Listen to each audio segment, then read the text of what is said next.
Hello बच्चों, let's read this question. The question says, in the following question, a statement of assertion is followed by a corresponding statement of reason. Of the following statement, choose the correct one. Option A, both assertion and reason are correct and reason is the correct explanation of assertion. Option B, both assertion and reason are correct but reason is not the correct explanation of assertion. Option C, assertion is correct but reason is incorrect. Option D, assertion is incorrect but reason is correct. Assertion: light from a distant object arriving at the eye lens may get converged at a point in front of the retina. Reason: the eye is producing too much divergence in the incident beam. इस question के अंदर हमें क्या बोला गया है कि हमें एक असर्शन स्टेटमेंट दिया है एंड एक रीजन स्टेटमेंट गिवन है। असर्शन के अंदर हमें दे रखा है जो एक डिस्टेंट ऑब्जेक्ट है, इससे लाइट आई लेंस के ऊपर आ रही है, ये कन्वर्ज हो सकती है रेटिना से पहले। रीजन इसका दे रखा है the I is producing too much divergence in the incident beam, यानी कि आई है वो इंसिडेंट बीम का ज्यादा डाइवर्जेंस कर रही है, इसके कारण से क्या होगा, लाइट जो है पहले कन्वर्ज हो जाएगी। तो बात करते हैं की कंसेप्ट की यदि बात करें तो ये हमारे पास क्या होगा, जो आई लेंस है यदि रे को या रे ऑफ लाइट को ये कन्वर्ज कर रहा है तो हमारे पास यदि इसकी कन्वर्जिंग पावर इंक्रीज हो जाती है तो जो रे ऑफ लाइट है ये रेटिना से पहले क्या कर जाएगी, इमेज फॉर्म कर लेगी या कन्वर्ज हो जाएगी किसी पॉइंट पे रेटिना से पहले।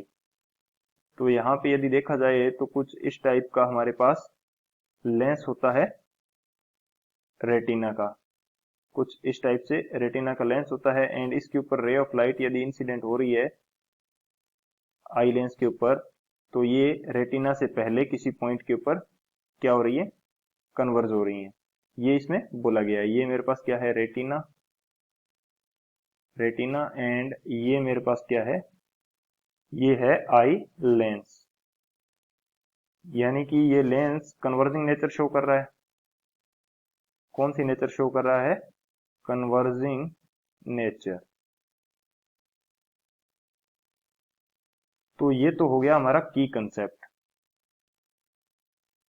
एंड अब बात करते हैं सॉल्यूशन की, यानी कि ये जो मेरे पास की कंसेप्ट के अंदर मैंने शो किया है ये एक डिफेक्टेड आई है, करेक्ट विजन नहीं दे रही है, रेटिना से पहले फॉर्म हो रहा है। यदि रेटिना के ऊपर फॉर्म होता है तो ये करेक्ट विजन को शो कर रहा होता। तो इस की कंसेप्ट की हेल्प से इसको सोल्व करते हैं। बात की जाए यदि सॉल्यूशन की,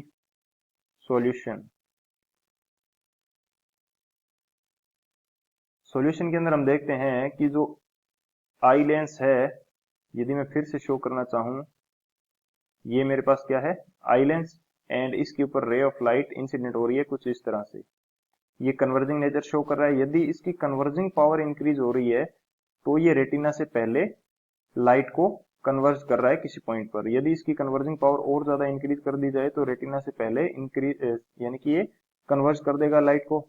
यदि इसकी कन्वर्जिंग पावर क्या हो जाती है, आई लेंस की कन्वर्जिंग पावर डिक्रीज हो जाती है तो ये रे ऑफ लाइट जो इसके ऊपर पैरेलल लाइट आ रही है तो ये रे ऑफ लाइट को कहाँ पे इंसिडेंट करेगा या कहाँ पे कन्वर्ज करेगा, तो जो रे ऑफ लाइट कन्वर्ज होंगी ये रेटिना के पीछे कन्वर्ज होंगी कुछ इस पॉइंट पर। यदि यहाँ पे क्या है, convergence power, convergence increased and यहाँ पे मेरे पास क्या है सेकंड कंडीशन के अंदर, कन्वर्जेंस डिक्रीज्ड। कन्वर्जेंस क्या हो रही है, डिक्रीज कर चुकी है, जिसके कारण से रे ऑफ लाइट है रेटिना के बाद में कन्वर्ज्ड हो रही है। सो जो हमारा असर्शन है ये तो हमारे पास हो जाएगा करेक्ट, क्योंकि जो लाइट है ये रेटिना से पहले भी कन्वर्ज हो सकती हैं, ये तो मेरा करेक्ट हो गया। एंड रीजन जो है ये मेरे पास रॉन्ग हो जाएगा। रीजन रॉन्ग क्यों हो जाएगा, क्योंकि इसके अंदर दिया है कि आई लेंस की जो डाइवर्जेंस पावर है ये इंक्रीज हो रही है, बल्कि यहाँ पे यदि कन्वर्जेंस पावर इंक्रीज होती है तो रेटिना के पहले इमेज फॉर्म होगी या कन्वर्ज होंगी लाइट। यदि रेटिना की लेंस की डाइवर्जेंस पावर इंक्रीज होती है तो रे ऑफ लाइट हमारी रेटिना के बाद में कन्वर्ज होगी या बाद में इमेज बनेगी। यदि बात करें ऑप्शन की तो कौन सा ऑप्शन हमारे पास करेक्ट हो जाएगा, ऑप्शन जो हमारा है सी ये हमारे पास करेक्ट हो जाएगा क्योंकि असर्शन हमारा क्या है करेक्ट एंड रीजन हमारा क्या है incorrect. So option C is the final answer. I hope you understood it well. Best of luck. Thank you.